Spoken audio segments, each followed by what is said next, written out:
దేవుని వ్యక్తిత్వం ఏంటో అర్థం కాకపోతే బయట దేవుడి పేరు మీద చాలా వ్యాపారాలు ఉన్నాయి.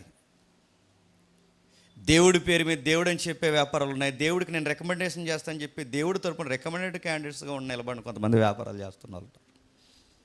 బైబిల్ ఉన్న దేవుడు వేరు, బయట ప్రకటింపబడుతున్న దేవుడు వేరు. బైబిల్ ఉన్న క్రీస్తు వేరు, బయట ప్రకటింపబడుతున్న క్రీస్తు వేరు. బైబిల్ ఉన్న పరిశుద్ధాత్ముడు వేరు, బయట ప్రకటింపబడుతున్న పరిశుద్ధాత్ముడు వేరు.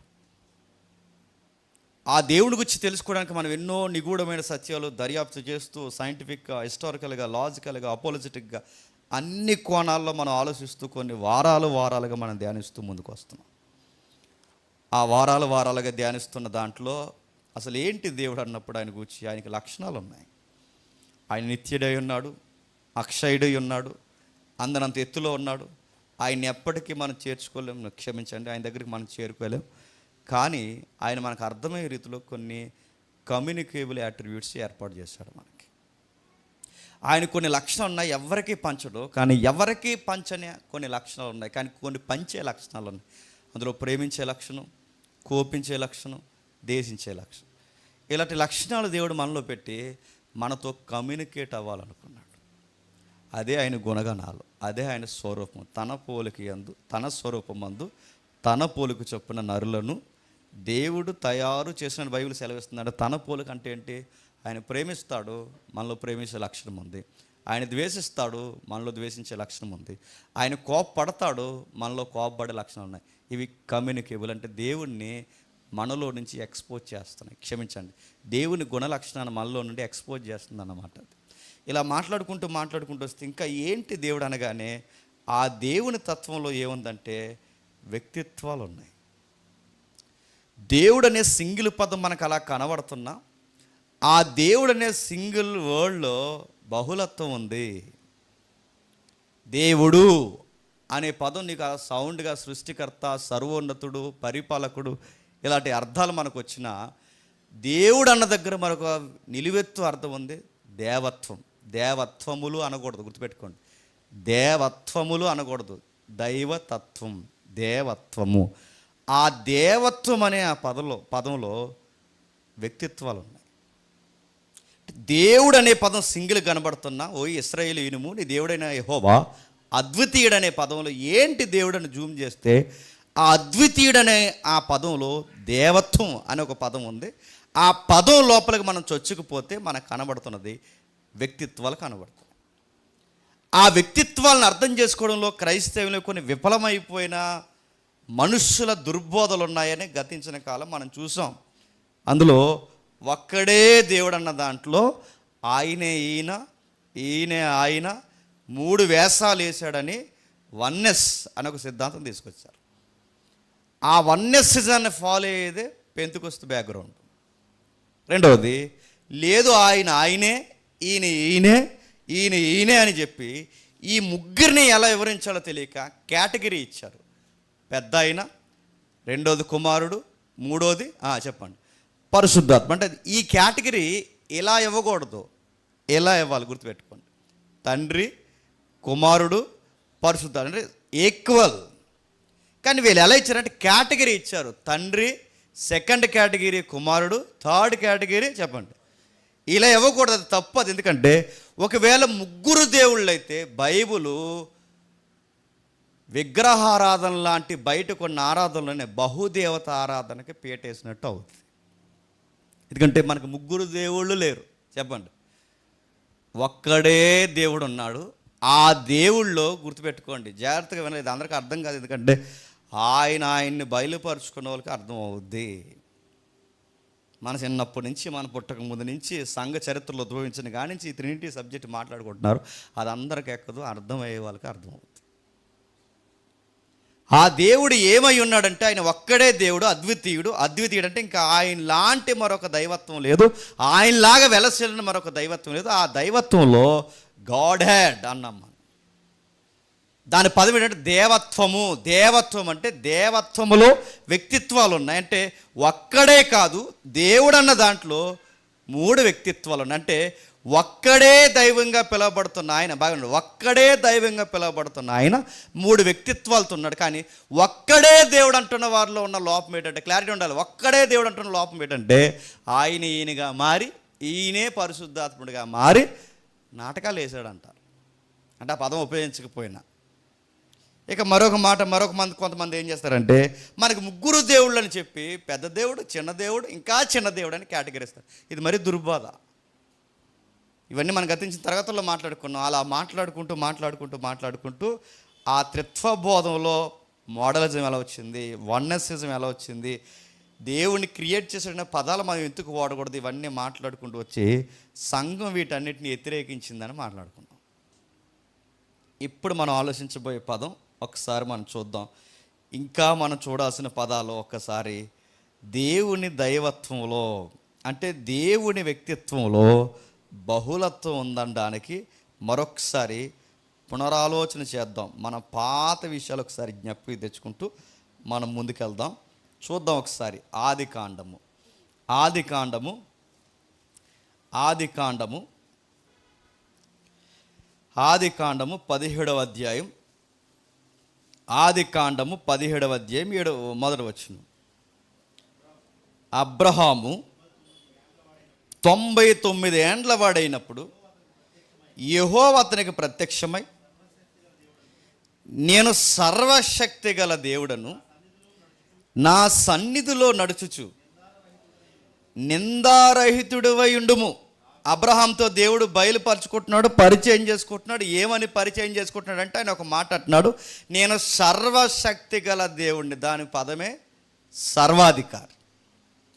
నేను సర్వశక్తి గల దేవుడిని అని అబ్రహాముతో తండ్రి బయలుపరుచుకుంటున్నప్పుడు, ఇప్పుడు బాగా వినండి, మనకి ముగ్గురు దేవుళ్ళు అనుకోండి, బాగా వినాలి. ఒక్కడే దేవుడు, ఆ ఒక్క దైవత్వంలో 3 వ్యక్తిత్వాలు ఉన్నాయి. ఒక్కటే దైవత్వం, ఆ దైవత్వంలో 3 వ్యక్తిత్వాలు ఉన్నాయి. ఇప్పుడు బాగా వినండి, కాదు మనకి ముగ్గురు దేవుళ్ళు అంటే కౌంటర్ ఉంటుంది. బైబిలే సెల్ఫ్ కౌంటర్ అవుద్ది. మన బోధే ఇబ్బంది అవుద్ది. ఎందుకంటే ఇక్కడ తండ్రి అయిన దేవుడని నువ్వు ఎవరినైతే ఊహిస్తున్నావో, ఎవరినైతే అనుకుంటున్నావో, ఆ దేవుడు ఏమని మాట, నేను సర్వశక్తి గల దేవుడను. ఈ పదం అలా గుర్తుపెట్టుకోండి. ఒక్కసారి ప్రకటన గ్రంథం రండి. ప్రకటన గ్రంథం మొదటి అధ్యాయం. ప్రకటన గ్రంథం మొదటి అధ్యాయం 8వ వచనం. అల్ఫయు ఒమేగాయు నేనే, వర్తమాన భూత భవిష్యత్తు కాలములలో ఉండువాడను నేనే, సర్వాధికారి, దేవుడు నాకు ప్రభు సెలవిచ్చుచున్నాడు. అక్కడ మాట్లాడుతున్నది మొదటి అధ్యాయం 8వ వచనంలో మాట్లాడుతున్నది ఎవరండి? ప్రభు అయిన యేసుక్రీస్తు వారు. తనను తాను మాట్లాడుకుంటే అల్ఫా ఒమేగాయు నేనే, ఆది అంతము నేనే, సర్వాధికారి అయిన దేవుడు నేనని పరిచయం చేసుకుంటాడని యోహాను సాక్ష్యం ఇస్తున్నాడు. అంటే మీరు బాగా వినండి, ఇందాక ఆది కాండంలో అబ్రహాం గారితో దేవుడు మాట్లాడుతున్నప్పుడు ఏమన్నా, నేను సర్వాధికారి అయిన దేవుణ్ణి. ఇప్పుడు యోహాను గారితో యేసుక్రీస్తు వారు మాట్లాడితే ఏమంటున్నాడు చెప్పండి? నేను సర్వాధికారి అయిన దేవుడిని. ఇప్పుడు చెప్పండి, మనకి ముగ్గురు దేవుళ్ళు అయితే సర్వాధికారి అనే పదం ఒక్కరికే వర్తించాలి తప్ప ముగ్గురికి వర్తిస్తాదా? ఇప్పుడు నేను మళ్ళీ పదం అడుగుతాను, చెప్పండి. నేను ముగ్గురు ఉన్నాను అనుకోండి, పోల్చకూడదు కానీ పోలుస్తున్నా అర్థం అవడానికి. నేను సర్వాధికారి అంటే ఎక్కడ సర్వాధికారి? డేవిడ్ మీద, చెప్పండి, సుధాకర్ మీద, మీ మీద, ఈ ప్రజెన్స్ అంతటి మీద నేను సర్వాధికారి. అలా కాకుండా సుధాకర్ కూడా సర్వాధికారి అంటే అడుగుతున్నాను, సర్వాధికారులు ఎంతమంది ఉంటారు? ఒకడే ఉండాలి. మళ్ళీ చెప్తున్నాను, నేను సర్వాధికారి అన్నప్పుడు ఇంకా ఆ పదం ఆయనకి చెప్పండి వర్తించదు. ఇప్పుడు నేను సర్వాధికారి అయితే ఆయన సర్వాధికారి అంటే ఇప్పుడు ఎవరి మీద సర్వాధికారి? ఇప్పుడు నా మీద కూడా సుధాకర్ సర్వాధికారా? ఒకవేళ సుధాకర్ నా మీద సర్వాధికారి అయితే, నేను సుధాకర్ మీద, సుధాకర్ నా మీద సర్వాధికారి అయితే, ఇప్పుడు నేను సర్వాధికారి ఎలా అవుతాను? నేను కూడా సుధాకర్ లోబడాలిగా. అర్థమైనట్టు మీకు అర్థమవుతుందా? నా మాటలు వినండి. సర్వాధికారి అనే పదం ఒక్కరికే క్లెయిమ్ అవ్వాలి. నేను మళ్ళీ చెప్తున్న జాతకం వినండి. అంటే తండ్రి సర్వాధికారి అని, కుమారుడు సర్వాధికారి అని యోబు గ్రంథం ఒకసారి చదువుదాం. యోబు గ్రంథంలో కూడా పరిశుద్ధాత్ముడు కూడా సర్వాధికారిగా పిలువబడితే ముగ్గురు సర్వాధికారులు ఉంటారా? యేసుప్రభు సర్వాధికారి అని ఒకవేళ మనం అంటే మరి తండ్రికి లోబడుతున్నాడుగా. పరిశుద్ధాత్ముడు సర్వాధికారి అయితే యేసుక్రీస్తు వారు మాట పరిశుద్ధాత్ముడు వింటున్నాడుగా. ఒకవేళ తండ్రే సర్వాధికారి, వీళ్ళిద్దరూ సర్వాధికారులుగా అలా పిలువబడుతున్నా వీళ్ళంత సంపూర్ణ సర్వాధికారులు అంటే మళ్ళీ తిరగేసి మనం ఏరియనిజం చెప్పినట్టేగా. ఏరియనిజం అంటే తెలుసుగా, సంపూర్ణమైన దేవుడు చిన్న చిన్న దేవుళ్ళని తయారు చేశాడు అన్నది ఏరియనిజం. నా మాటలు అర్థమవుతాం లేదో. ఇప్పుడు మళ్ళీ అడుగుతున్నాను, దేవుడు సర్వాధికారి అయితే నేను అడుగుతున్నాను ఏంటి దేవుడు అంటే. అందుకే అంటున్నాను, ఆ దేవుడు అనే పదాన్ని సింగిల్గా చూడకండి. ఆ దేవుడు అనే పదంలో దేవత్వం ఉంది. ఆ దేవత్వం దగ్గరికి వెళ్తే 3 వ్యక్తిత్వాలు ఉన్నాయి.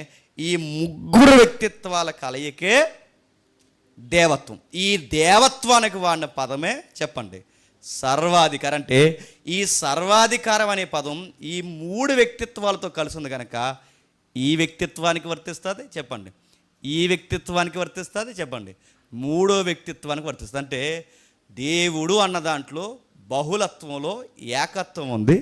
ఆ ఏకత్వంలో బహుళత్వం ఉంది.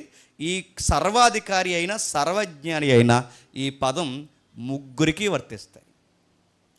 అది ఎలాగండి అర్థమవుతా లేదంటారు మీరు. నేను అడుగుతున్నాను ఎలా సాధ్యం అని చాలామంది అడుగుతారు. అది ఎలా సాధ్యం అంటే 3 వ్యక్తిత్వాలు ఉండి ఆ 3 వ్యక్తిత్వాలు ఒకే దైవత్వంగా పిలువబడడం, ఆ ఒక్క దైవత్వాన్ని బైబిల్ దేవుడని పరిచయం చేయడం, ఆ దేవుడని ఒక్క దైవత్వాన్ని దేవుడు పరిచయం చేసుకుని 3 వ్యక్తిత్వాలుగా దేవుడు కనబడుతుంటే అది ఎలా సాధ్యం అంటే 3 వ్యక్తులు ఒకే ఐక్యతలో ఒక్కలాగా ఎలా అన్నది మీరు ఒకవేళ అడిగితే బైబిల్లో కొన్ని ఉదాహరణలు ఉంటాయి, జాతక వినండి. ఇప్పుడు కన్యక గర్భవతి కుమారుని కనును కన్నదా లేదా? కన్నది. ఇప్పుడు అడుగుతున్నాను ఎలా సాధ్యం? అదంతే. దేవుడు సముద్రం మీద నడిచాడా లేదా? ఎలా సాధ్యం? అలాగే ఎర్ర సముద్రం పాయలైందా లేదా? ఎలా సాధ్యం? అవి అర్థమవ్వవు. మళ్ళీ చెప్తున్నా, అవి అర్థమవ్వవు. కన్యక గర్భవతి కాన్సెప్ట్ అర్థమవ్వదు. నీటి మీద నవ్వడం కాన్సెప్ట్, దాన్ని సైన్స్తో ఎక్స్ప్లెయిన్ చేయలేం. దేవుడు నడుతుంది. దేవుడు చేసిన క్రియలే ఎక్స్ప్లెనేషన్ లేనప్పుడు దేవుణ్ణి మనం వివరించగలమా? అర్థమైన పరిధిలో అర్థం చేసుకోగలం అంతే. అందుకే అది ఎలాగన్న ప్రతి ఒక్కరికి మనం అర్థం చేసుకోవాల్సింది ఆయన ఒక్క దైవత్వంగా ఉన్న, క్షమించండి, ఒక్క దేవుడుగా ఉన్నాడు, ఒక్క దేవత్వంగా పిలువబడ్డాడు. ఆ దేవత్వాన్ని దగ్గరకు పోయి చూస్తే 3 వ్యక్తిత్వాలు ఉన్నాయి. ఒకసారి ఆ సింబల్ చూపిస్తాము లాస్ట్. ఇదిగో చూడండి, ఇదిగో ఒకసారి చూడండి. ఇది సింబల్, ఇది దేవుడు కాదు, మళ్ళీ లేనిపోను గొడవ. అది దేవుడు అంటే ఏదో ముగ్గేసాడండి జేమ్స్, ఆ ముగ్గేనట్ట దేవుడు, మళ్ళీ అది సింబల్, అది అర్థం అవడానికి. ఇప్పుడు బాగుందండి ఎలా కలిసి ఉంది, 3 వ్యక్తిత్వాలు ఎలా కలిసి ఉన్నాయి. అదిగో చూడండి, ఫాదర్, క్రైస్ట్, హోలీ స్పిరిట్. మనకు కనిపిస్తున్న ఈ ట్రినిటీ అనే సబ్జెక్టులో మీరు చూడండి, మనకు కనబడుతున్నది ఈ 3 వ్యక్తిత్వాలు అంటే తండ్రి తండ్రిగా, కుమారుడు కుమారుడా, పరిశుద్ధాత్ముడుగా ఉండి ఈ 3 కలయికలు కలుసున్న దాన్నే చెప్పండి దేవత్వము అంటారు. దేవత్వాలు కాదు, చెప్పండి దేవత్వము. దేవత్వాలు అనుకోండి, ఈయన ఇలాగ పక్కన ఎక్కడ ఉండాలి, ఆయన అలాగ పక్కన ఎక్కడ ఉండాలి, ఈయన ఇలా పక్కన ఎక్కడ, ఎవరి వ్యక్తిత్వం ఎవరి తత్వం ఎవరిది అలాగే ఇలా ఉందనుకోండి, అప్పుడు ఎంతమంది దేవుళ్ళు అవుతారు? మనకి 3 దేవుళ్ళు అవుతారు. ఇప్పుడు 3 దేవుళ్ళు అయితే సర్వాధికారి అనే పదం, ఈయన సర్వాధికారి, ఆయన సర్వాధికారి, ఈయన సర్వాధికారి అనేది క్లైమ్ అవుద్దా? ఇప్పుడు సర్వాధికారి అనే పదం క్లైమ్ అవ్వాలంటే ఈ 3 కలుస్తున్నప్పుడు ఈయన సర్వాధికారన్నా ఆ దైవత్వానికి వర్తిస్తుంది, ఈయన సర్వాధికారన్నా చెప్పండి ఆ దైవత్వానికి వర్తిస్తుంది, ఆయన సర్వాధికారి అన్నా చెప్పండి ఆ దైవత్వం. అందుకే ప్రభు అయిన యేసుక్రీస్తు ఏమంటారంటే మీరు బాప్టిజం ఇచ్చినప్పుడు తండ్రి కుమార చెప్పండి నామాలలో కాదు చెప్పండి ఆ వ్యక్తిత్వంలోకి బాప్టిజం ఇవ్వండి. కొంతమంది ఫేస్బుక్లో కామెంట్లు పెడుతున్నారు ఏమనంటే, ఇదేంటి ఇది ఎలా కుదురుతుంది, మళ్ళీ మీరు ఎలా చెప్తున్నారు, మళ్ళీ చెప్పడం ముందే ఏం చెప్పాము మేము, నేను అడుగుతున్నాను ముందు నుంచి ఏం చెప్పామో చెప్పండి, అదే చెప్తున్నాం. ఆ ఫేస్బుక్లో కామెంట్లు పెట్టి లేవంటున్నారంటే మీకు మళ్ళీ మేము నేర్పించాలంటే ఏమి నేర్పుతా, నీ బొందా, నీకు నేర్పించినట్టుగా ఏమీ తెలదు నీకు, మీకు థియాలజీ తెలియదు, డాక్టరీని తెలియదు, ఏదైతుందో కాంటెక్స్ట్ ఎక్స్ప్లెనేషన్ తెలియదు, దాని లెసన్ తెలియదు, హిస్టరీ ఏమీ తెలియదు. మీరు తగినమ్మని తయారైపోయారు మాకు స్పీకర్లుగా తయారైపోయి గురుగులు ఇచ్చినట్టు పోయారు. ఈ గురువుల బోధలు అన్నీ తిరుగుతున్నాయి. ఇలా అందరికి ఇప్పుడు మనం ఇవన్నీ సబ్జెక్టులు చెప్తుంటే ఇలా ఏమవుతుంది చెప్పిన, నిద్ర రాకుండా ఆ వీడియోలు చూడకుండా ఇది ఎలాగండి ఎలాగో ఇప్పుడు ఇలా కాదని మాకు చెప్పు ఆన్సర్ ఏంటో. ఇప్పుడు మా తప్పు అనాలంటే ఎలా తప్పు అనో చెప్పాలి. తప్పు అంటే ఎలా తప్పు చెప్పు. నీ అడ్డొస్తాడా, నీ తోకొస్తాడా, నీ భుజం వస్తాడా, ఆడు ఎవడొస్తాడు రమ్మని అడుగుతాను. వాళ్ళు వచ్చి కూర్చుంటారా? ఎవరు రాను. తప్పు అని సింపుల్ కామెంట్ అంటే సరిపోద్దా? నిజానికి స్పందిద్దాం అనుకుంటే, ఎందుకంటే వాళ్ళు పెట్టేది 6 కామెంట్లే, మనం స్పందించాం అనుకోండి 100 కామెంట్లు వస్తాయి. 6 నెల వదిలేయడం బెటరా చెప్పండి, స్పందించి 100 కామెంట్లు తేవడం బెటర్ చెప్పండి. ఫాలో అయ్యేలు ఎలాగో ఫాలో అవుతున్నారు. అందుకే ఎవరైతే ఉన్నారో ఈ గాలి బ్యాచ్, తుపారం బ్యాచ్ ఎవరైతే ఉన్నారో వాళ్ళకి అందుకే రిప్లై ఇవ్వట్లేదు. సరే, ఎందుకంటే వాళ్ళు ఏతువాదిలో తెలుదు, దేవుడిని నమ్మిన వాళ్ళు తెలుదు, అసలు క్రైస్తవులో డౌటు. అసలు నువ్వు ఎవరిని తిడుతున్నావు, నువ్వు ఎవడ పక్షాన్ని అర్థమవుతలేదు నీ కామెంట్లకి. సరే, తండ్రి, కుమారుడు, పరిశుద్ధాత్ముడు, ఈ 3 వ్యక్తిత్వాలు ఉన్నాయి. ఈ వ్యక్తిత్వాలకి వ్యక్తిత్వం అంటే దైవత్వంలో వ్యక్తిత్వాలు ఉంటాయి. ఈయన్ని సర్వాధికారి అంటారు చెప్పండి, ఆయన్ని సర్వాధికారి అంటారు చెప్పండి, ఈయన్ని సర్వాధికారి అంటారు. ఈ సర్వాధికారి అని ఈ 3 వ్యక్తిత్వాలు కలిపితే దైవత్వం. ఆ దైవత్వమే బైబుల్. దేవుడు అంటాడు కదా ద్వితీయోపదేశకాండంలో, ఓ ఇశ్రాయేలు వినుము, నీ దేవుడు అద్వితీయుడైన దేవుడు. ఎలా ఉన్నాడు అద్వితీయుడు అంటే, ఇదిగో అలా ఉన్నాడు. అది ఎలా అంటే నడుతున్నాడు, దాన్ని వివరించలేము. ఇప్పుడు నేను ఉన్నానండి, నా చెయ్యి ఉంది, నా తల ఉంది, నా కాళ్ళు ఉన్నాయి. చెయ్యిని గురించి నేను మాట్లాడుకుంటే ఇప్పుడు జేమ్స్, ఇదంతా కలిపితే జేమ్స్. కానీ చెయ్యికుండే పని చెయ్యికుంది, కాలుకుండే పని చెప్పండి కాలుకుంది, తలకుండే పని తలకుంది. ఇవన్నీ కలిస్తేనే జేమ్స్. కానీ విడివిడిగా మాట్లాడుకుంటే చెయ్యే, కాలు కాలే, తల తలే. ఇప్పుడు బాగుండి, తల చెయ్యి తల అవ్వదు చెప్పండి, తల కాలు అవ్వదు. కానీ వేటి పని ఉన్నాయి, కానీ ఇవన్నీ కలిపితేనే జేమ్స్.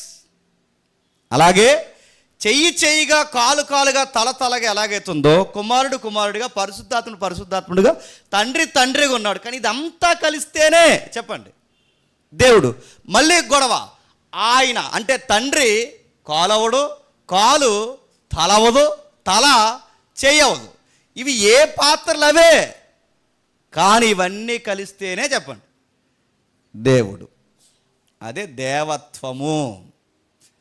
నెక్స్ట్ ఇంకా చూద్దాం ఏంటి ఒకసారి పరిశుద్ధాత్ముడి గురించి కూడా. యోబు గ్రంథము 33వ అధ్యాయం, యోబు గ్రంథం 33వ అధ్యాయం, యోబు గ్రంథం 33వ అధ్యాయం 4వ వచనం. దేవుని ఆత్మ నన్ను సృజించెను, సర్వశక్తిని యొక్క శ్వాస నాకు జీవిస్తు. శ్వాస, సర్వశక్తిని శ్వాసన దగ్గర ఎబ్రీ పదం ఏంటో తెలుసా? పరిశుద్ధాత్ముడు. సర్వశక్తుడగు పరిశుద్ధాత్ముడు. చదవమ్మా. నాకు జీవం ఇచ్చును, సర్వశక్తిని శ్వాస నాకు జీవం ఇచ్చిన దగ్గర శ్వాస ఇచ్చి అక్కడ పరిశుద్ధాత్మ బట్టి చదవండి.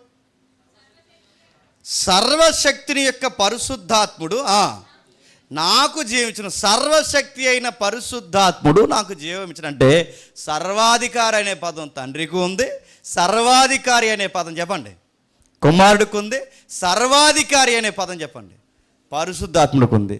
వ్యక్తులుగా మాట్లాడుకుంటే ఎవరికి వాళ్ళ వ్యక్తిత్వాలు, దేవత్వం గురించి మాట్లాడుకుంటే ఈ 3 కలిస్తేనే చెప్పండి బైబుల్ దైవత్వము. ఇంకా చూద్దాం, బైబిల్లో అడుగడుగున ఈ బహుళత్వం మనకు కనబడుతుంది. ఒక్కసారి కీర్తన గ్రంథం తీయండి. కీర్తన గ్రంథము 45వ అధ్యాయం, కీర్తన గ్రంథం 45వ అధ్యాయం. ఏమై ఉన్నాడు అసలు దేవుడు, ఏమై ఉన్నాడు, ఆయన వ్యక్తిత్వం ఏంటి, నేచర్ ఆఫ్ గాడ్, ఆయన ఏమై ఉన్నాడు అని తెలుసుకునే భాగాల్లో ఒక భాగంగా మనం నేర్చుకుంటున్నాం. ఆ దేవుళ్ళో వ్యక్తిత్వాలు ఉన్నాయి. చూద్దాం ఒకసారి 45వ కీర్తన 6-7 వచనాలు. దేవా, నీ సింహాసనము నిరంతరము నిలుచును, నీ రాజదండము న్యాయార్థమైన దండము, నీవు నీతిని ప్రేమించి భక్తిహీనతను దేశించుచున్నావు.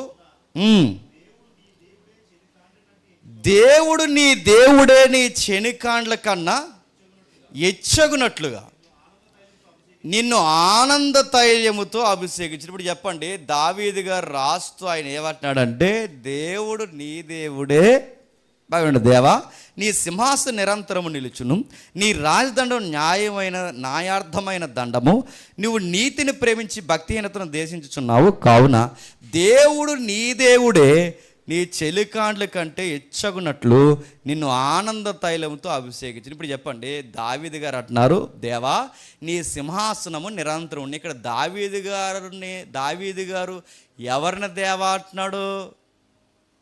ఎవరినో దేవుడు అంటున్నాడు. అంటే దేవా నీ సింహాసనం నిరంతరం ఉండని ఎవరినో అంటూ ఆ దేవుడితో ఏమంటాడంటే, దేవుడు నీ దేవుడే, కావున దేవుడు నీ దేవుడే చెలికాండ్ల కంటే హెచ్చగునట్లు చేయనంటే, దేవాని ఎవరినా అని ఆ దేవుడితో దావీదు ఏమంటాడంటే, దేవా నీ సింహాసనం నిరంతరం ఉంటుంది, దేవా నీ దేవుడు నిన్ను అందరికన్నా హెచ్చుగా ఆశ్రయిస్తాడు. ఇప్పుడు నేను అడుగుతున్నాను, దావీదు దేవా అంటున్నది ఎవరిని? ఈ దేవుని అందరికన్నా హెచ్చించే ఆ దేవుడు ఎవరు అంటే, దావీదు గారు తెలుసు దేవుళ్ళో బహుళత్వం ఉంది అని. ఇప్పుడు చెప్పండి, ఇక్కడ దావీదు గారు దేవా నీ దేవుడు అనే పదాలు ఎవరికి వర్తిస్తున్నాడంటే, తండ్రి, చెప్పండి, కుమారుడికి.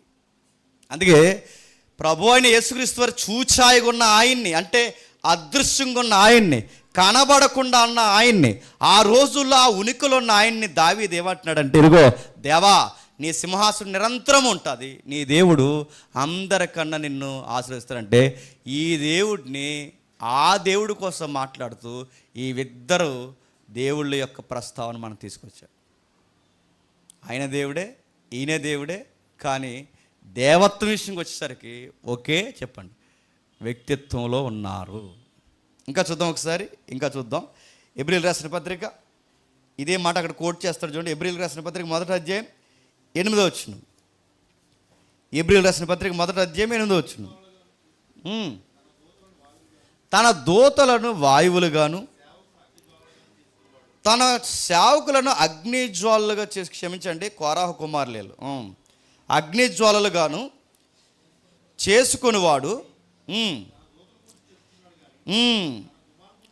తన కుమారుని గూర్చి అయితే, దేవా నీ సింహాసనము నిరంతరం. అంటే ఈ కోరాహు కుమారులు, ఇందాక 45వ కీర్తన ఇక్కడ మాట మనం కోట్ చేసుకుంటే, ఈ కోరాహు కుమారులు అంటున్న మాట ఏంటంటే, దేవా నీ సింహాసనం నిరంతరము నిలిచింది. ఇప్పుడు చెప్పండి, ఆ అధికారులు ఎవరిని దేవా అంటున్నారు? ఏ దేవుడితో ప్రస్తావిస్తున్నారు అంటే, ఈ బహుళత్వాన్ని గురించి కోరాహు కుమారులకు తెలుసు, దావీదుకు తెలుసు, ప్రవక్తలకు తెలుసు, అబ్రహాముకు తెలుసు, అందరికీ బైబిల్లో తెలిసే వ్యవహరించారు. తెలియని బ్యాచ్ ఎవరు చెప్పండి? మనం. అందుకే కలిపేసాం, అన్నిటినీ కలిపేసి ఎవరిని ఏ విధంగా చూడాలో మర్చిపోయాం. చాలామంది ఏమంటారంటే, యేసుప్రభుని తండ్రి కన్నా తక్కువగా చూస్తే ప్రమాదమా అంటే, బైబిల్ ఏమని తెలుసా? నేను ఆయనని మీరు నమ్మని ఎడల మీ పాపాల్లో మీరే ఉండి చచ్చిపోతారన్నాడు ఆయన. మీకు రక్షణ కలగదన్నాడు. ఆ యోహాను సువార్త 8వ అధ్యాయం 4వ వచనం ఏమన్నాడు? నేను ఆయనని మీరు నమ్మకపోతే, నేను ఆయనంటే మోసేకి పదలో కనబడ్డాను, ఆయనని నేనే నమ్మాలి. మీరు పాత నిబంధనలో భక్తులకు కనబడదు, నేనే నమ్మాలి. నేను ఆయనని మీరు నమ్మకపోతే మీ పాపాల్లో ఉండి మీరు నశించిపోతారు. అంటే యేసు ప్రభుని చిన్నోడుగా కానీ, తక్కువవాడిగా కానీ, సృష్టింపబడినవాడిగా కానీ ఇలా మనం నమ్మామో, సాక్షాత్తు క్రీస్తే బైబిల్ ఏమని చెప్తున్నా, మన పాపాల్లో నశించిపోతూ ఉంటాం. అన్నిటికన్నా ఘోరమైన పాపం అది. అందుకే తండ్రి ఉన్నాడు, కుమారుడు ఉన్నాడు, చెప్పండి, పరిశుద్ధాత్ముడు ఉన్నాడు. ఈ 3 వ్యక్తిత్వాలు ఎవరి వ్యక్తిత్వం వాళ్ళదే, కానీ దైవత్వం విషయంలో చెప్పండి ఒక్కటిగా ఉన్నారు. ఇంకా చూద్దాం ఒకసారి. 110వ కీర్తన 110వ వచనం. 110వ కీర్తన మొదటి వచనం.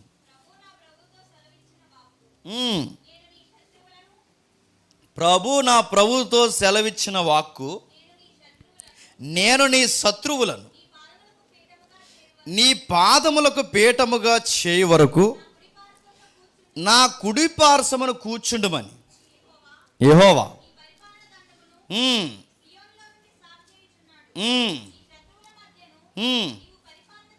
ఇవన్నీ కంటిన్యూగా కనబడే దావీదు కీర్తనలు. ఇక్కడ ఈ 10వ కీర్తనలు ఏమంటున్నాడు చూడండి, 110వ కీర్తనలు ఏమంటున్నాడు, మళ్ళీ చదవమా వచ్చును.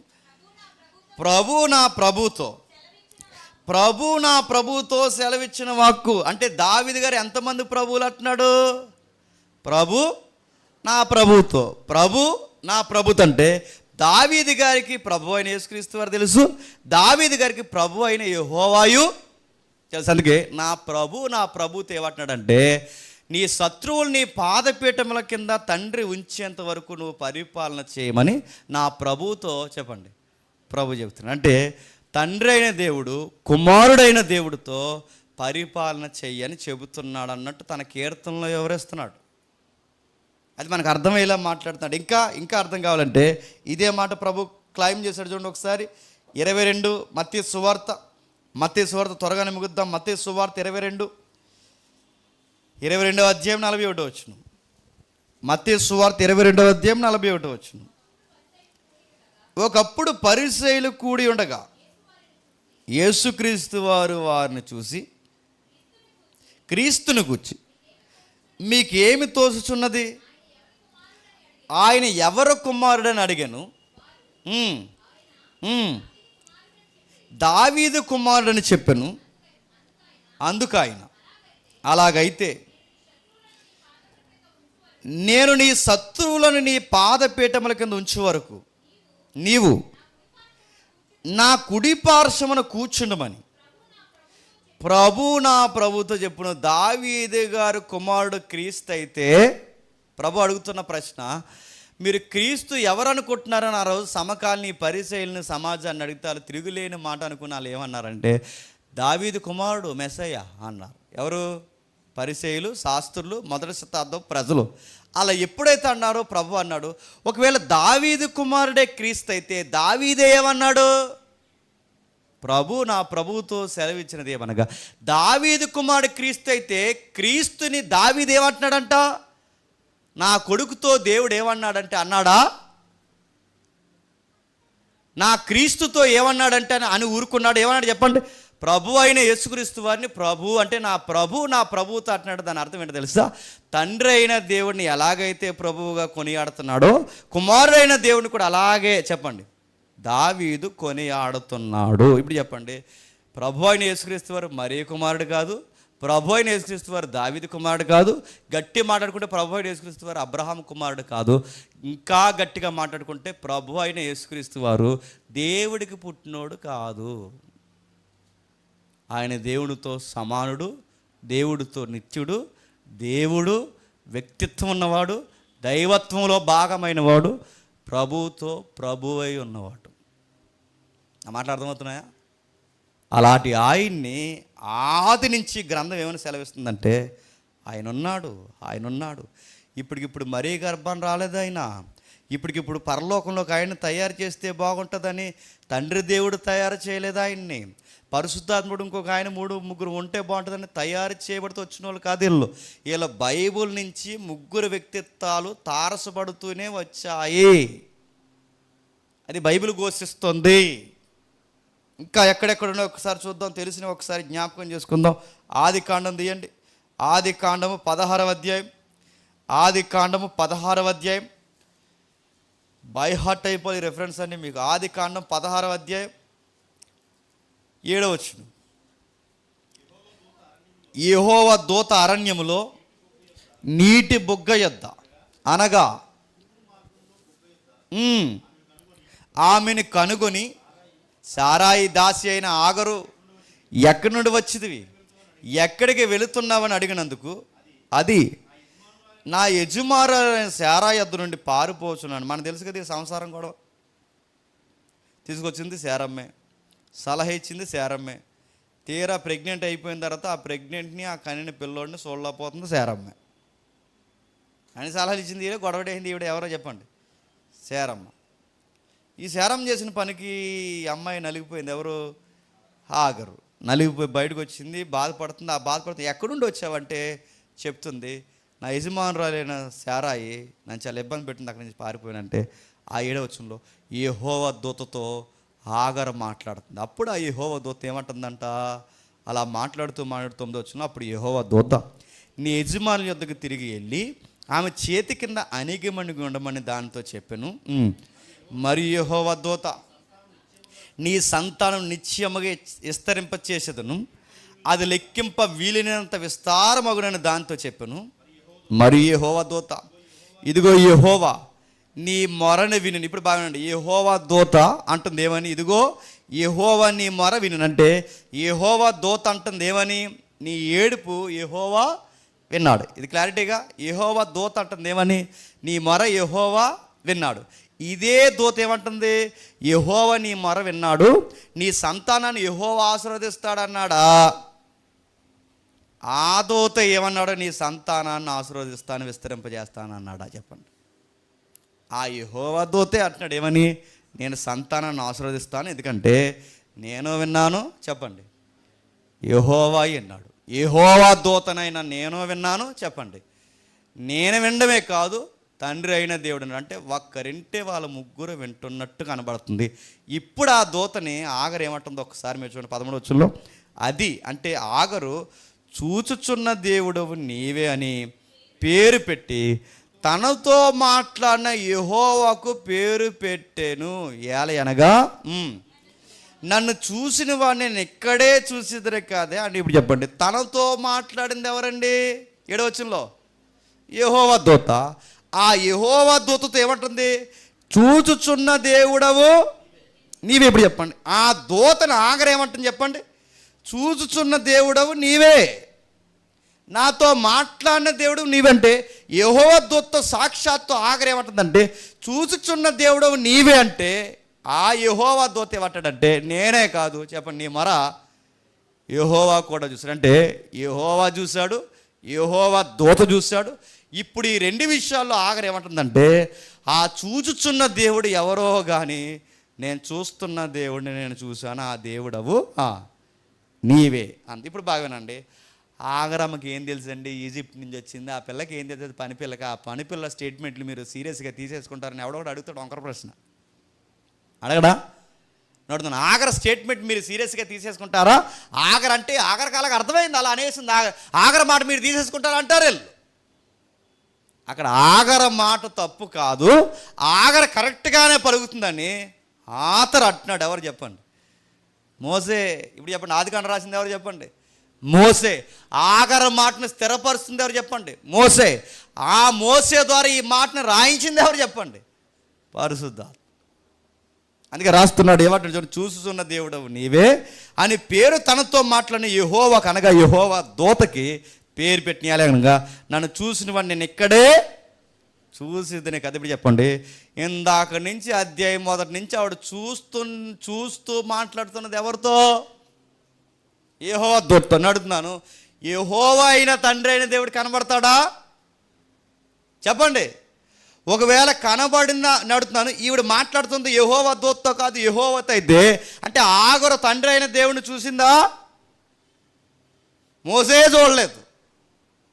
మోసే అడిగితే మోసేకే కనబడలేదు అని అడుగుతున్నాను. మరి ఆగర ఆ తండ్రి అయిన దేవుడిని చూసిందా?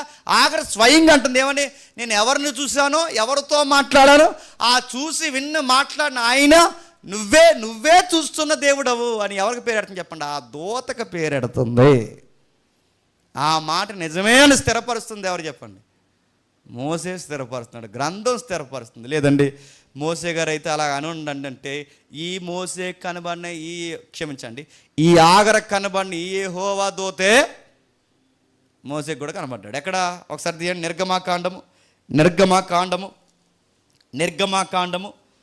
నిర్గమాకాండము 3వ అధ్యాయం. మర్చిపోవద్దు, మనం వింటున్నది మన క్లారిటీ ఉండాలి. మనం వింటున్నది ఏంటంటే దేవుడు ఏమై ఉన్నాడు, నేచర్ ఆఫ్ గాడ్. ఇది ఒక సిద్ధాంతం, దైవశాస్త్రం, అందులో భాగాలు వింటున్నాం మనం. నిర్గమాకాండం 3వ అధ్యాయం మొదలు వచ్చి ఉండండి.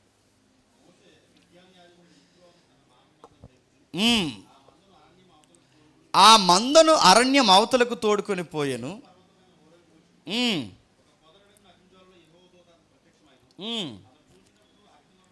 ఇప్పుడు చెప్పండి, ఇందాక ఆది కాండంలో ఎవరు ప్రత్యక్షమయ్యారు? ఆగరకి యెహోవా దూత ప్రత్యక్షమయ్యాడు. మళ్ళీ ఇక్కడ ఈ పొద దగ్గర మోసేకు ప్రత్యక్షమవుతున్నది ఎవరు? ఆగర దగ్గర ప్రత్యక్షమైన ఆ యెహోవా దూతే మోసే దగ్గర మళ్ళీ ప్రత్యక్షమవుతున్నాడు. అంటే ఆయన ఎవరో కంటిన్యూ అవుతూనే వస్తున్నాడు. ఆ ఆగరకు ప్రత్యక్షమైన ఆ యెహోవా దూత ఇప్పుడు మళ్ళీ మోసేకు ప్రత్యక్షమవుతున్నాడు. ఏమంటున్నాడు? చదువుదాముడు. ఒక పొదలో నడివిన అగ్నిజ్వాలలో యెహోవా దూత అతనికి ప్రత్యక్షమాయును. అతడు చూసినప్పుడు అగ్ని వలన ఆ పొద మండుచుండెను కానీ ఆ పొద కాలిపోలేదు. అప్పుడు మోసే, ఆ పొద ఏల కాలిపోలేదో నేను ఆ తొట్టి వెళ్ళి గొప్ప వింత చూస్తాననుకున్నాడు. దాన్ని చూచుటకు అతడు ఆ తట్టు వచ్చుట యెహోవా చూసి. ఇప్పుడు చెప్పండి, అతడు ఆ తట్టు వచ్చుట ఎవరు చూస్తున్నారు? యెహోవా చూస్తున్నారు. పొదలో ఎవరున్నారు? యెహోవా దూతున్నాడు. యెహోవా దూత చూస్తున్నాడు. చెప్పండి, యెహోవా చూస్తున్నాడు. ఇప్పుడు బాగుండండి, అతడు ఆ తట్టు వచ్చుట యెహోవా చూసును. దేవుడు ఆ పొద నడుము నుండి మోసే మోసే అని పిలిచినట్టున్నాను. మరి యెహోవా చూస్తుంటే పొద నడుము నుండి పిలుస్తున్న ఆ దేవుడు ఎవరు? ముఖ్యాంశాలు మరోసారి చెప్పండి. ఇప్పుడు దేవుడు చూస్తున్నాడు ఎవరిని? మోసేని చూస్తున్నాడు. మోసేని దేవుడు చూస్తుంటే ఇప్పుడు మోసే ఇలా రావడం దేవుడు చూశాడు. దేవుడు ఎక్కడో ఉండి చూస్తున్నట్టు మనకు కనబడుతుంది. వెంటనే పొదలోంచి మోసేని పిలుస్తున్నాడు. మోసే మోసే. ఈ పొదలోంచి పిలుస్తున్న ఆ దేవుడు ఎవరు? వస్తుంటే చూస్తున్న ఆ యెహోవా ఎవరు? అంటే దేవత్వంలో చెప్పండి, వ్యక్తిత్వాలు ఆది నుంచి కనబడుతున్నాయి. ఇంకా గమ్మత్తడి చెప్పిన, ఆ పొదలో ఉన్న దేవుడు, ఆ పొదలో ఉన్న యెహోవా దూత, ఆ పొదలో ఉన్న యెహోవా దూతే ఆ దేవుడే. ఏమన్నాడు తెలుసా? అలా చదువుతూ 13వ వచనంలో మోసే, చిత్తగించుము, నేను ఇశ్రాయేలు వద్దకు వెళ్ళి వారిని చూసి మీ పితరుల దేవుడైన యెహోవా యొద్ద నుండి నన్ను పంపునని వారితో చెప్పగా, వారు ఆయన పేరేమని అడిగిన ఎడల వారితో నేను ఏమి చెప్పాలని దేవుడిని అడిగాను. ఏ దేవుడిని? ఎవరితో మాట్లాడుతున్నాడు అక్కడ? చెప్పండి. పొదలో ఉన్న యెహోవాతో, పొదలో ఉన్న యెహోవా దూతతో, పొదలో ఉన్న దేవుడితో. అప్పుడు ఆ పొదలో ఉన్న యెహోవా దూత ఆ దేవుడు. అప్పుడు మోసే తేవట్టాడు. అందుకు దేవుడు, నేను ఉన్నవాడును అనువాడునై ఉన్నాను. ఇప్పుడు చెప్పండి, ఇంతకి నేను ఉన్నవాడును అనువాడునై ఉన్నానని అన్నది ఎవరు? యెహోవా దూత. ఇప్పుడు చెప్పండి, ఆ పొదలో ఉన్న దేవుడు ఎవరు? యెహోవా దూత. ఇప్పుడు నేను ఉన్నవాడునని అన్నది ఎవరు? యెహోవా దూత. ఇప్పుడు చెప్పండి, ఇందాక మనం జ్ఞాపకం చేసుకున్నాం. పోయిన వారం మనం మాట్లాడుకున్నాం. ఆ యోహాను సువార్త 8:4 ఏమంటాడు తెలుసా? నేనే ఆయన్నరు మీరు నమ్మని ఎడల, చెప్పండి, మీ పాపములో మీరు నశించిపోతారు. నేనే ఆయనంటే ఎవరాయనను నువ్వు అనుకోవాలని అడిగితే ఆయన చెప్తున్న మాట, ఆయన మనసులో మాట అని తెలుసా? మోసేతో మాట్లాడనే పొద దగ్గర ఆయనను నేనే అని మీరు నమ్మకపోతే మీ పాపాల్లో ఉండి మీరు చెప్పండి చచ్చిపోతారు, నశించిపోతారంటే మోసేతో మాట్లాడింది ఎవరన్నమాట? చెప్పండి, ప్రభు అయిన యేసుక్రీస్తు వారే. ఆగరుతో మాట్లాడింది ఎవరన్నమాట? ప్రభు అయిన యేసుక్రీస్తు వారే. యెహోవా దూతగా కనబడుతుంది ఎవరన్నమాట? ప్రభు అయిన యేసుక్రీస్తు వారే. అందుకే ఆయన ఏమన్నా తెలుసా? నేను ఆది నుంచి ఆయనగా నేను బయలుపరుచుకుంటే నేను ఆయనని మీరు నమ్మకపోతే మీరు నశించిపోతారు అన్నాడు. అందుకే యేసుప్రభుని తక్కువ చేసిన సంఘాలకు మీరు వెళ్ళినా, యేసుప్రభుకి సెకండ్ కేటగిరీ ఇచ్చిన సంఘాలకు మీరు వెళ్ళినా, యేసుప్రభు సృష్టింపబడిన వారని చెప్పిన బోధలు మీరు విన్నా, కోరుకొని నరకం తెచ్చుకుంటున్నారని మాత్రం మీరు మర్చిపోకండి. మీరు ఏ మీటింగ్స్కి వెళ్ళొద్దని నేను అన్న, కానీ ఒకటి మాత్రం చెప్తాను, ఈ బోధలు చేసేవారి మీటింగ్స్ కానీ సహవాసాలకు కానీ కళ్ళు మూసుకుని మళ్ళీ చెప్తున్నాను, కళ్ళు తెరిచి మరీ చెప్తున్నాను, కళ్ళు మూసినా మళ్ళీ చెప్తున్నాను, దయచేసి వాళ్ళ దరిదాపులు కూడా మీరు వెళ్ళొద్దు. ప్రమాదం అది. వాళ్ళ సంఘాలకు నరకం కోసమే కట్టుకున్నారు వాళ్ళ సంఘాలు అవి. వాళ్ళ మీటింగ్స్ నరకానికి పోవడానికే పెట్టుకుంటున్నారు అవి. వాళ్ళు యేసుప్రభుని తక్కువ చేసి వాళ్ళు ఏం సంపాదిస్తారంటే ఒరిగిపోయి ఇరిగిపోవడానికి ఆ మీటింగ్స్ సహవాసాలు ఖర్చులు చేసుకుంటున్నారు. వాళ్ళ సంఘాన్ని అంతటిని నరకానికి దగ్గరగా చేస్తున్నారు. దయచేసి ఆ బోధలకు కానీ ఆ మీటింగ్ మీరు అనుకుంటారు మీకు పెద్ద విశాల హృదయంతో ఉంటారు. అన్నీ దేవుని మీటింగ్లు కానీ అన్నీ దేవుని మీటింగ్ కాదు, బోధ నరకం బోధ. అది వెళ్ళిపోతావు.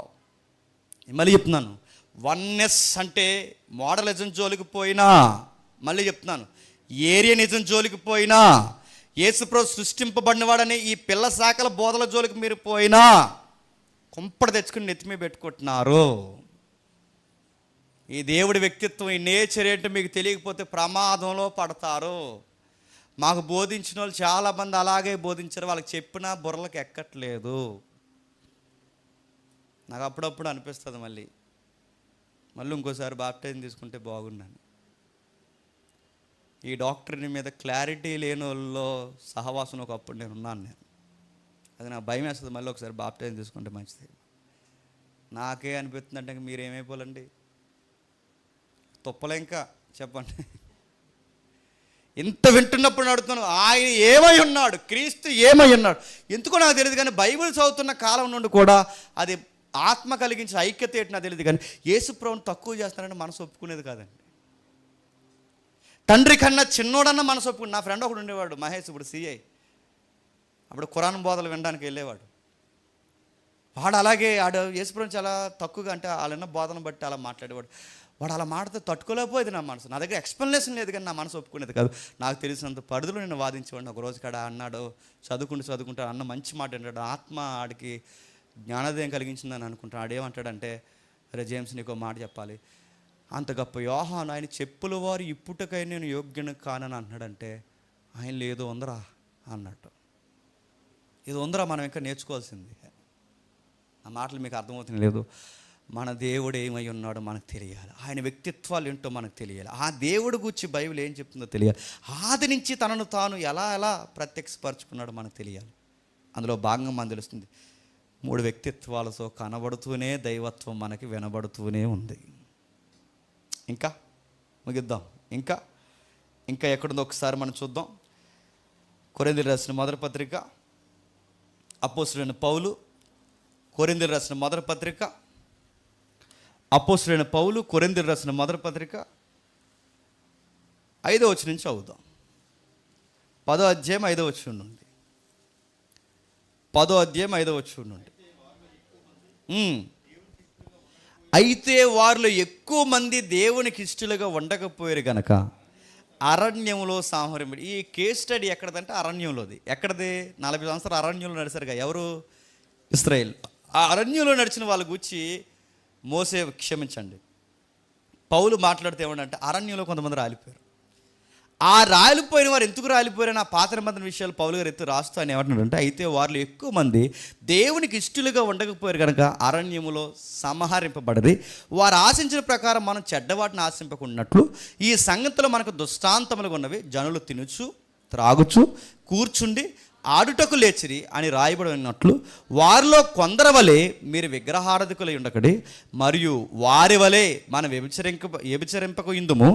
వారిలో కొందరు వ్యభిచరించినందున ఒక్క దినమందే 23,000 మంది కూలిరి.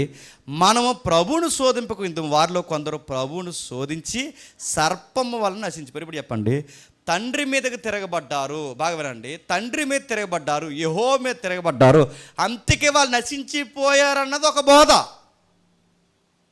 కానీ క్రొత్త నిబంధన బోధ అని చెప్పిన వాళ్ళ తిరగబడినది తండ్రి మీదకి మాత్రమే కాదు. చెప్పండి, అరణ్యంలో వాళ్ళ తిరగబడింది ఎవరి మీద కంటే ప్రభు అయిన యేసుక్రీస్తు మీదకి. ఎక్కడుందన్నమాట? అక్కడ ఉంది చూడండి ఒకసారి. ఫుట్ నోట్ 9వ వచనంలో మనం ప్రభువును శోధింపకన్న దగ్గర ఫుట్ నోట్ ఉంది చూడండి. క్రీస్తుని శోధింపక. ఇప్పుడు చెప్పండి, అరణ్యంలో ఇశ్రాయేలును శోధించింది ఎవరినన్నమాట? క్రీస్తుని. 24,000 మంది చనిపోవడానికి కారణం ఎవరి కోపం అన్నమాట? క్రీస్తుది. ఇప్పుడు చెప్పండి, వీరికి ఇంత కోపం ఎందుకు? మోసేకి ముందే చెప్పాడు ఆ నిర్గమాకాండ 23వ అధ్యాయం ఏమని? యెహోవా దూత నీకు ముందు నడుస్తుంది, ఆయనకు నా నామం ఉంది, ఆయనకు కోపం ఎక్కువ, ఆయన కోపం రేపొద్దు రేపాడో మేము అరణ్యంలో చంపేస్తాడు. ఇప్పుడు ఆ యెహోవా దూతే 23,000 మందిని వాళ్ళని సంహరించాడు. ఆ యెహోవా దూత కొత్త నిబంధనలో పౌలు ద్వారా ఏమంటాడంటే ఆయన ఎవరో కాదు, చెప్పండి, క్రీస్తు. అందుకే అంటున్నాడు చూడండి, మన క్రీస్తుని శోధింపకుండా వాళ్ళు శోధించే అరణ్యంలో క్రీస్తుని శోధించే నశించిపోయారు. మళ్ళీ అదే క్రీస్తుని ఇప్పుడు మనం వెంబడిస్తాం. మనం క్రీస్తుని శోధించినా, చెప్పండి, నశించిపోతాం. ఇంకేం రాస్తున్నాడు ఒకసారి త్వరగా ఎబ్రీయులకు రాసిన పత్రిక 3వ అధ్యాయం. ఎబ్రీయులకు రాసిన పత్రిక ఇదే సందర్భం. ఎబ్రీయులకు రాసిన పత్రిక 3వ అధ్యాయం 7వ వచనం. ఎబ్రీయులకు రాసిన పత్రిక 3వ అధ్యాయం 7వ వచనం. మరియు పరిశుద్ధాత్ముడు ఎలా చెబుచున్నాడు, మీరు ఆయన శబ్దము వినిన ఎడల అరణ్యములో శోధన దినమందు కోపము పుట్టించినప్పటి వలె మీ హృదయములను కఠినపరచకండి. ఇప్పుడు ఎబ్రీ పత్రికలో పరిశుద్ధాత్ముడు అంటున్నారు, మీరు ఆయనకి కోపం పుట్టించారని పరిశుద్ధాత్ముడు అంటున్నాడు. ఏమని? మీరు ఆయనకి కోపం పుట్టించారు కనుకే నశించిపోయారు. ఇప్పుడు చెప్పండి, పరిశుద్ధాత్ముడు మీరు ఆయన కోపం పుట్టించారు అంటున్న ఆయన ఎవరు? చెప్పండి, ప్రభు అయిన యేసుక్రీస్తు. అంటే పరిశుద్ధాత్ముడు చెబుతున్నాడు, ఆగర చెబుతుంది, మోసే చెబుతున్నాడు, అబ్రహాం చెబుతున్నాడు, పౌలు చెబుతున్నాడు, ఎబ్రీ రైటర్స్ చెబుతున్నారు, కోరాహ కుమారులు చెబుతున్నారు, ఎంతమంది చెబుతున్నారు. ఏమని? ఆది నుంచి దైవత్వంలో బహుళత్వం ఉంది. తండ్రి ఉన్నాడు, చెప్పండి, కుమారుడు ఉన్నాడు, చెప్పండి, పరిశుద్ధాత్ముడు ఉన్నాడు. ఈ ముగ్గురు వ్యక్తిత్వాలు దైవత్వంగా బైబిల్లో ఎలసెల్లాయి. ఇక ముగిద్దాం, ఒక్క రిఫరెన్స్ చూసి మనం ముగిద్దాం. సంఖ్యాకాండము 22వ అధ్యాయం. సంఖ్యాకాండం 22వ అధ్యాయం. సంఖ్యాకాండం 22వ అధ్యాయం 35వ వచనం నుండి. సంఖ్యాకాండం 22వ అధ్యాయం 35వ వచనం నుండి. యెహోవా దూత, నువ్వు ఆ మనుషులతో కూడా వెళ్ళుము, మరి ఏమియూ పలకకూడదని బిలాంతో చెప్పును. యెహోవా దూత చెప్తుందంటే ఏమని? నేను చెప్పిందే నువ్వు పలకాలని. అప్పుడు బిలాము బాలాకు అధికారులతో కూడా వెళ్ళి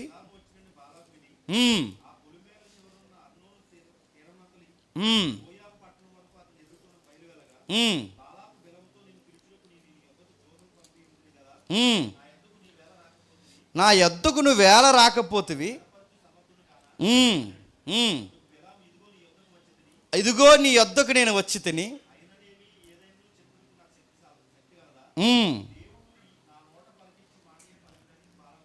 దేవుడు నా నోట పలికించిన మాటే నేను పలకమని బాలాకుతో చెప్పును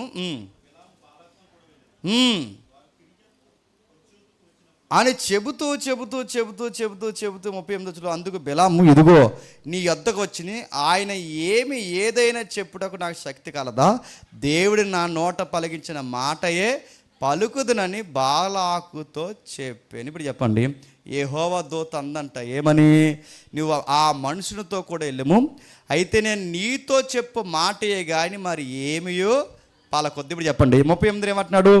దేవుడు నాకు ఏది చెప్పాడో ఆ మాట. అంటే ఇందాక చెప్తున్న 37వ వచనం చెప్తున్నది, క్షమించండి, 35వ వచనం చెప్తున్నది ఎవరు? యెహోవా దూత.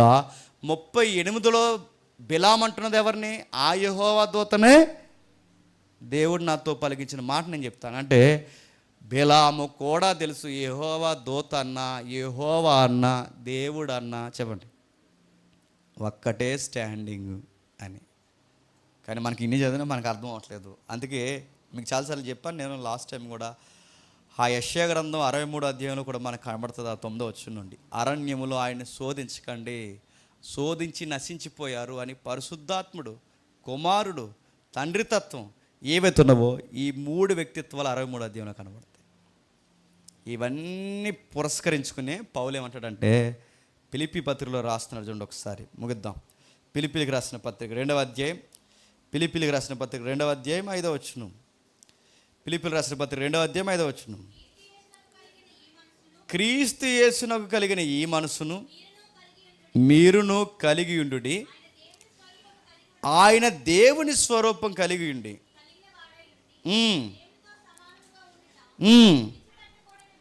దేవునితో సమానుడిగా ఉండుట విడిచిపెట్టకూడని భాగ్యం. ఇప్పుడు చెప్పండి, సమానుడై ఉండుట విడిచిపెట్టకూడని భాగ్యం అయితే దేవుడితో సమానుడైన క్రీస్తుని ఏమంటారండి? దేవుడే అంటారు. నా మాట అర్థమవుతుంది లేదు? దేవుడితో సమానుడైన క్రీస్తుని ఏమంటారు? దేవుడే అంటారు. అంటే మనకు పాత నిబంధన నుంచి కనబడుతున్న సంగతుల్ని క్రొత్త నిబంధన భక్తులు మరింత ఎలిబరేట్గా మాట్లాడారు. ఆ దూత ఎవరో కాదు, మరియ గర్భాన పుట్టిన నజరేతులో పుట్టిన ఆ యేసే ఈ దూత. ఈ దూతే ఆ యేసు, ఆ యేసే మనం ఎదురు చూస్తున్న క్రీస్తు. ఇంత క్లారిటీగా మాట్లాడు. మీకు ఇంకా బాగా అర్థం కావాలంటే ఒక్కసారి ఆ మలాకి గ్రంథం మీరు ఇంటికి వెళ్ళి చదవండి. ఆ మలాకి గ్రంథం 3వ అధ్యాయం మొదటి నుంచి సుమారు 3 వచనాలు చదవండి ఇంటికి వెళ్ళిన తర్వాత. అక్కడ కూడా కనబడుతుంది యెహోవా దూత. ఇలా అడుగడుగున ఆది కాండ నుంచి మలాకి వరకు, మత్తయి సువార్త నుంచి ప్రకటన గ్రంథం వరకు ఎక్కడ మనం చూసినా దేవుడు అనే వ్యక్తిత్వంలో, దేవత్వం అనే తత్వంలో చెప్పండి 3 వ్యక్తిత్వాలు మనకు కనబడుతూనే వచ్చాయి. ఇవన్నీ కలిపే యోహాను ఏమంటుందో తెలుసా? ఆది యందు వాక్యం ఉండెను, చెప్పండి, ఆ వాక్యము దేవుని యొద్ద ఉండెను, ఆ వాక్యమే దేవుడై ఉండెను, ఆ వాక్యమే కృపాసత్య సంపూర్ణుడిగా మన మధ్య నివసించిన. అంటే పాత నిబంధన నుంచి ఉన్న మొత్తం కంటెంట్నే యోహాను గారు తెగించి రాసిన పదం ఏంటంటే ఆది యందు దేవుడు ఉన్నాడు, ఆ దేవుని యొద్ద మరో దేవుడు ఉన్నాడు. నా మాట అర్థమవుతున్నాయా? ఆది యందు దేవుడు ఉన్నాడు, ఆ దేవుని యొద్ద మరొక దేవుడు ఉన్నాడు, ఆ దేవుడే శరీరధారిగా కృపాసత్య సంపూర్ణుడిగా మన మధ్యకి నివసించాడు. ఆ దేవుడు ఆది యందు ఎలా ఉన్నాడంటే వాక్కుగా ఉన్నాడు. చాలామంది పొరపాటు పడుతున్నారు. మొన్న ఒక అమ్మాయి ఇన్స్టాలో మాట్లాడుతుంది, తను ప్రీచర్ అనుకుంటా. ఆ ప్రీచింగ్ చేస్తూ తను ఏమంటుందంటే దేవుని మాట కంటే శబ్దముగా, ఇలా వాక్కుగా, అంటే ఇలా ఇప్పుడు నేను మాట్లాడుతుంటే సౌండ్ వస్తుంది చూసారా, ఇలా సౌండ్గా క్రీస్తు అక్కడ ఉన్నాడు అంటుంది ఆ పిల్ల. మరి ఎక్కడ చదివిందో థియాలజీ అనేది తెలియదు కానీ దేవుని వాక్ అంటే సౌండ్ కాదు, అక్కడ బిరుదది. యేసు ప్రభుకున్న మరొక బిరుదు అని తెలుసా? దేవుని వాక్కు, దేవుని వాక్యము. మరో బిరుదు చెప్పిన దేవుని జ్ఞానము, మరో బిరుదు చెప్పిన దేవుని శక్తి, మరో బిరుదు చెప్పిన ఆయన పేరు యేసు, మరో బిరుదు చెప్పిన క్రీస్తు. ఇవి బిరుదులవి. ఈ బిరుదైన వాక్ అంటే ఏంటి? సౌండ్ సౌండ్ సౌండ్ అంటుంది ఆవిడ. సౌండ్ కాదు, గుర్తుపెట్టుకోండి, ఆయన సౌండ్గా లేడు. దేవుని వాక్యాన్ని బిరుదుతో దేవుడి దగ్గర దేవుడిగా సమానుడిగా ఆయనతో పాటు ఈ దేవుడు ఉన్నాడు. నేను ఇంకా త్వరగా ఒక ఉదాహరణ చెప్పి నేను ముగిస్తాను. ఈ మోడలిజంలో ఎవరైతే ఉన్నారో, ఈ మోడలిజం ఉంది కదా, వన్నెస్ మోడలిజం ఏదైతే ఉందో, ఈ కలిపిన ఈ మోడలిజం వన్నెస్ వాళ్ళు ఏం చేస్తారంటే ఆయన ఈయనగా, ఈయన ఆయనగా అన్ని రకాలుగా అలా కనబడ్డాడు అనడానికి ఒక రెఫరెన్స్ చూపిస్తారు. ఆ రెఫరెన్స్ ఏంటంటే యేసుప్రభు అంట 500 మందికి ఒకేసారి చెప్పండి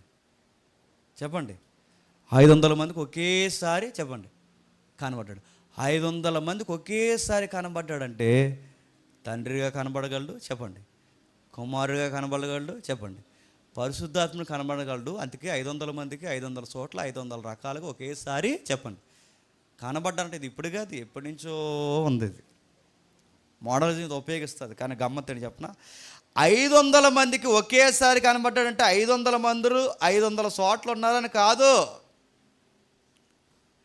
దాన్ని దాని గ్రీక్ శబ్దం ఏంటో తెలుసా? ఎపపక్కస్ అంటారంటే దాని అర్థం ఏంటంటే ఒకే టైంలో ఒకే స్థలంలో 500 మంది ఒకే దిక్కునుంటే 500 మందికి ఒకేసారి కనబడిన ఈవెంటే ఒక్కసారి క్రీస్తు కనబడ్డాడని దాని అర్థం. ఎక్కడంటే చరిత్ర చెప్తుంది, ప్రభువైన యేసుక్రీస్తు తిరిగి లేచాక అన్నాడు, ఎవరైనా గలిలయలో మీ అందరికన్నా ముందుగా కనబడుతున్నా. అక్కడికి వచ్చి కూర్చున్నారంటే ఈ 100 మంది అందరూ, ఈ 100 మంది అందరూ అక్కడికి వచ్చి కూర్చుంటే ఆ ఒక్క స్థలమందు ఒక్క సమయమందు ఒక్కసారి 500 మందికి ఒకేసారి కనబడ్డాడు.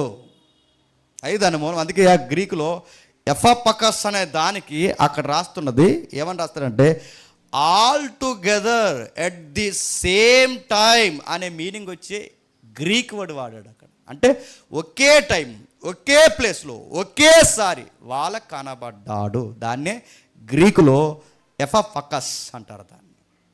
దాని అర్థం ఏంటంటే ఒకేసారి కనబడ్డాడు. అంటే ఏలేమంటున్నారంటే 500 మందికి అక్కడ కొంతమంది ఉన్నారంట చెప్పండి, అక్కడ కొంతమంది ఉన్నారట, అక్కడ కొంతమంది ఉన్నారట, ఆ ఊరిలో కొంతమంది ఉన్నారట. ఈ ఊరిలో ఉన్న 500 మందికి ఒకేసారి ఒక్క టైంలో కనబడ్డాడంటే దేవుడు ఒకేసారి 500 మందికి ఎలాగైనా చెప్పండి కనబడిపోతారు అంటున్నాడు. అది తప్పు. రైట్ ఏంటి చెప్పిన, ఆ ఒకేసారి కనబడ్డారు అన్నాడు గ్రీకు. ఆ వర్డ్ మీరు చదవండి ఇంటికి వెళ్ళి. వాళ్ళందరూ ఇప్పుడు మనందరూ ఒకేసారి ఇక్కడ ఎలా 100 మంది, 200 మంది, 300 మంది ఇక్కడ ఎలాగైతే కూర్చున్నామో 500 మంది ఒకే దిక్కున ఆయన కొరకు కనిపెడుతుంటే ఆ ఒక్కసారి 500 మందికి వచ్చి అయినా చెప్పండి కనబడ్డాడు. నేను ఎందుకు ఈ మాటలు చెప్తున్నానంటే, ఆయన తండ్రిగా కనబడ్డాడు, ఈయన కుమారుడిగా కనబడ్డాడు, పరిశుద్ధాత్ముడిగా ఆయన అలా మారిపోయి కనబడ్డాడు. పాత నిబంధనలు ఏమో తండ్రిగా కనబడి, క్రొత్త నిబంధనలు ఏమో కుమారుడిగా కనబడి, ఇప్పుడు ఈ కృపాకాలం అని పేరు పెడతారు. నిజానికి అలా అనకూడదు. ఈ కృపాకాలంలో కూడా ఇప్పుడు పరిశుద్ధాత్ముడిగా కనబడుతున్నాడు. ఆయన అలా కనబడుతున్నాడు అనడానికి వీళ్ళు వాడుకునే రెఫరెన్స్ ఏంటంటే 500 మందికి చెప్పండి ఒకేసారి కనబడ్డాడు అనుకునే వాళ్ళ ఊహా వివరణ తప్పు. కాబట్టి మనకు తెలియాల్సింది ఏంటంటే, తండ్రి తండ్రిగానే చెప్పండి, కుమారుడు కుమారుడిగానే చెప్పండి, పరిశుద్ధాత్ముడు పరిశుద్ధాత్ముడుగా. అందుకే గెత్సేమనే వనంలో ఏమంటాడంటే, తండ్రి నీ చిత్తమే చెప్పండి సిద్ధించుగాక. వ్యక్తిత్వాలకు వచ్చేసరికి వ్యక్తిత్వాలు ఉన్నాయి, చిత్తం వచ్చేసరికి ఎవరి చిత్తం వాళ్ళకు ఉంది. కానీ దేవత్వం వచ్చేసరికి సమానత్వం కలిగి ఒకే దైవత్వంగా చెప్పండి పిలువబడ్డారు. దాన్నే యోహాను ఏమంటాడంటే, ఆది యందు వాక్యము ఉండెను, వాక్యము దేవుని యొద్ద ఉండెను, ఆ వాక్యమైన దేవుడు శరీరధారిగా కృపా సత్య సంపూర్ణుడుగా చెప్పండి మన మధ్య నివసించును. ఆయన సృష్టికర్త, ఈయన సృష్టికర్త, పరిశుద్ధాత్ముడు సృష్టికర్త. ఆయన సర్వజ్ఞాని, ఈయన సర్వజ్ఞాని చెప్పండి, పరిశుద్ధాత్ముడు సర్వజ్ఞాని. నేను ముగిస్తున్నాను. ఆయన సర్వాధికారి, ఈయన సర్వాధికారి, ఈయన సర్వాధికారి. ఈ 3 వ్యక్తిత్వాల కలయికే చెప్పండి బైబిల్ దైవత్వం. ఇప్పుడు ప్రశ్న, దేవుడు ఏమై ఉన్నాడు? ఓ ఇశ్రాయేలు వినుము, నీ దేవుడు అద్వితీయుడు. నీ దేవుడు ఏమై ఉన్నాడంటే దైవత్వంలో బహుళత్వమై ఉన్నాడు. ఇది వినుము అనడానికి బయలుపరుచుకుంటూ వచ్చాడు. అందుకే పురాతన కాలం మొదలుకొని శాశ్వత కాలం వరకు తనను తాను ప్రత్యక్షపరుచుకుంటూనే క్రీస్తు మనకు కనబడుతూనే వచ్చాడు. అర్థమైన వారు ధన్యులు.